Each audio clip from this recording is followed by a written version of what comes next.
Hi friends, అందరూ ఎలా ఉన్నారు? సంక్రాంతి పండుగ బాగా జరుపుకున్నారా? మేమైతే చాలా బాగా జరుపుకున్నామండి. ఇంటికి వచ్చిన చుట్టాలతో మా పిల్లలతో ఇల్లు సరదాగా గడిచిందండి ఈ పండగల్లో. ఈరోజు మా అమ్మ చనిపోయిన రోజండి. మా అమ్మ నాన్నలకి ఇద్దరికి కలిపి ఈరోజు ఈ విధంగా చేసుకుంటున్నాము.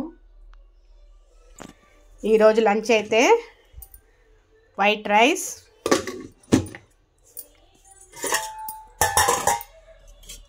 ఆకుపప్పు పులుసు. రోజు నాన్ వెజ్లు తిన్నాం కదండి పండగల్లో, అందుకని ఈరోజు సాటర్డే కాబట్టి వెజిటేరియన్ను ఆకుపప్పు చేశానండి.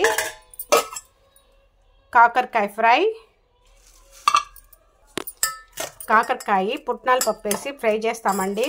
కాకరకాయ చేదు అనేదే రాదు, చాలా టేస్టీగా ఉంటుంది. పప్పులో కాంబినేషన్ అయితే బాగుంటుందండి. రసం,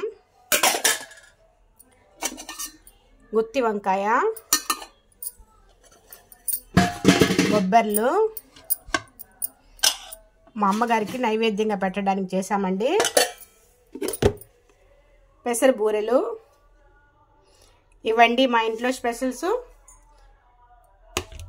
బాయ్ అండి.